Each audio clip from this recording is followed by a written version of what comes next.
The morning the social worker showed up at my door with a little boy, clutching a ragged teddy bear. My world was already stretched thin. I was a single dad, barely keeping it together after Lisa passed, managing my grief while trying to be both mother and father to my own 6-year-old. Chloe. The social worker's words felt like they were coming from underwater. This is Leo, his father. His father is Thomas Grayson. The name dropped like a stone in the quiet of my hallway. The Morning Star murders, the city's most notorious serial killer in a generation. His face had been plastered on every screen for months, a mask of cold indifference. And this tiny, pale boy, with eyes too old for his face, was his son. Leo's mother, a woman Grayson had manipulated and abandoned, had overdosed a week prior. There was no other family. The system was overflowing. They'd heard I was a good man, a stable single parent.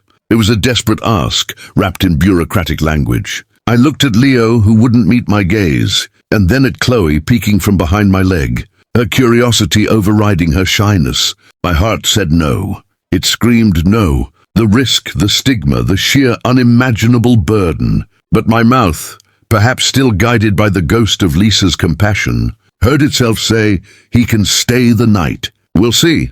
That one night turned into a week, then a month. The decision wasn't heroic. It was a slow-motion surrender to a child who never spoke, who flinched at sudden movements, and who drew pictures of dark, locked rooms. Chloe, in her innocent wisdom, simply adopted him. "He's my brother now," she declared, placing a sparkly hair clip on his reluctant head. The outside world was not so kind. Whispers at the school gate turned into loud conversations. "You're raising a monster's seed," my neighbor hissed one day, after Leo had accidentally trampled her petunias. "Blood will tell." Friends faded away, their invitations drying up. My own parents were aghast. "You're jeopardizing Chloe's safety for a social experiment." My father roared over the phone. Every doubt they voiced was a doubt that already lived rent-free in my head at 3. Was I being naive? Was I exposing my daughter to some latent evil? The fear was a constant hum. But then I'd watch Leo. I'd see him meticulously line up his shoes by the door. A tiny act of controlling his world. I'd see him silently share his cookie with Chloe after she scraped her knee. This wasn't the act of a predator. This was the behavior of a traumatized child. A little boy who'd been born into a nightmare and was now just trying to navigate the confusing daylight. I started therapy for him and for us. The child psychologist, Dr. Evans, was a patient woman. "He's not his father, David," she'd say firmly. "He's a victim. Your job is to give him a new story." The years folded into one another. The sharp edges of fear gradually softened by the mundane magic of family life. Homework battles, birthday parties, teaching them both to ride bikes. Leo was quiet, introspective, and fiercely protective of Chloe. He had a strange fascination with locks, not to break them, but to understand their mechanisms, to feel secure. He'd spend hours taking apart and reassembling padlocks, his brow furrowed in concentration. "I like knowing how things stay closed," he explained once. And my heart ached for the little boy who had never felt safe. He was brilliant with patterns and puzzles, a straight-A student in math and science. The ghost of Thomas Grayson never fully left our home, but it became a distant portrait we learned to live around, not under. Then on Leo's 16th birthday, the past kicked our door down. I came home to find a strange car in the driveway and Leo sitting at the kitchen table, pale as paper, across from a man in a cheap suit. The man slid a business card toward me. Raymond Coates, investigative journalist. He was writing a book, the definitive biography of Thomas Grayson. He'd tracked down Leo. "I just have a few questions for the boy," Coates said, his voice slick. "About his father's influences, his childhood memories. The public has a right to know." Leo looked like he was going to be sick. "Get out," I said, my voice low and trembling with a rage I hadn't felt in years. "Now!" Coates left, but he'd planted a seed of poison. That night, I heard muffled sobs from Leo's room. I found him surrounded by printouts he'd secretly gathered online. Crime scene photos, trial transcripts, Grayson's chilling philosophical ramblings. He said he did it to clean the world," Leo choked out, pointing to a passage. He called them broken locks on the door of society. He thought he was fixing things. The metaphor of locks. My blood ran cold. Leo looked up at me, his eyes drowning in despair. Dad, what if I'm just a locked box waiting to open? What if his sickness is in me? It was the question that had haunted me for a decade, given voice. I knelt and gripped his shoulders. You listen to me. You are not a locked box. You are a person. You choose what's inside. Your compassion, your love for your sister, your mind, that's you. Not him, but the damage was done. Leo retreated. His grades slipped. He became obsessed, not with his father's violence, but with his father's victims. He started compiling dossiers on each of them, their names, their lives, their families. I was terrified. Was this a morbid fascination? The first sign of a twisted inheritance?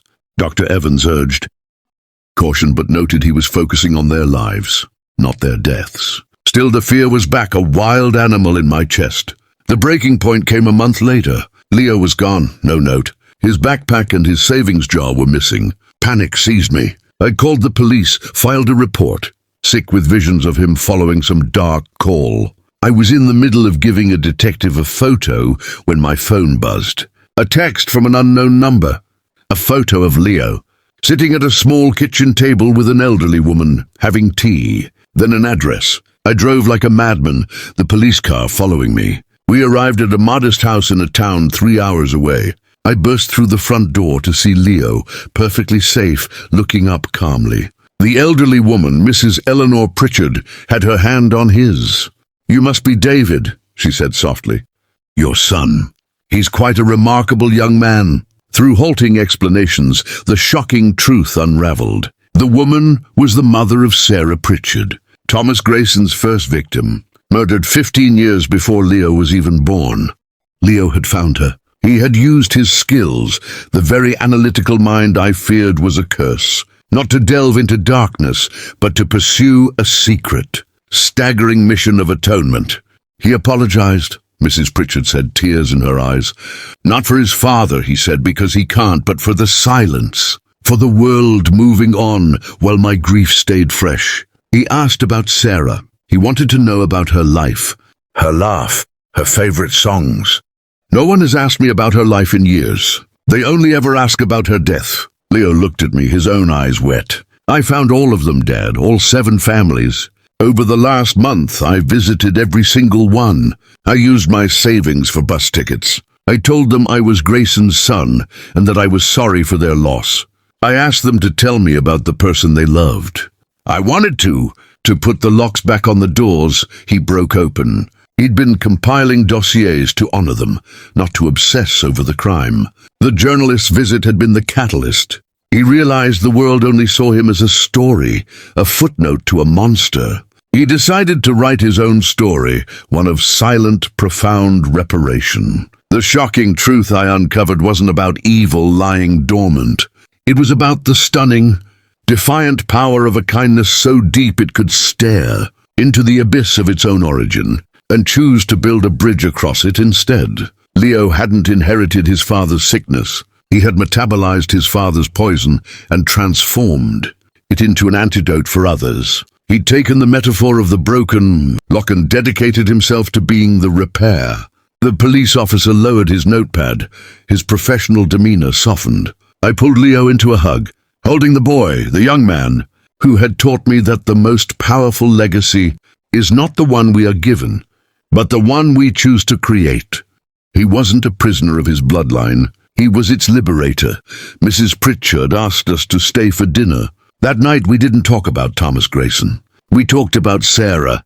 We looked at her photos, heard stories of her childhood, and for the first time, Leo smiled a smile that seemed free of shadows. He had given a grieving mother a gift. Beyond measure, a chance to have her daughter remembered as she lived. And in doing so, he had finally unlocked his own heart. The journey wasn't about raising a serial killer's son. It was about being outshone by the hero that son decided to become. Remember, family isn't just about the blood you share, but the light you choose to shed on each other's darkest paths. If Leo's story of quiet courage and transformative kindness moved you, Please let us know in the comments. And don't forget to like, share, and subscribe to Kindness True Stories for more powerful tales of the human heart. What should our next story be? Should we explore the story of a teacher who changed an entire town's fate? Or a mysterious benefactor who performed secret acts of kindness? Let us know your choice in the comment box below. Your opinion truly matters to us.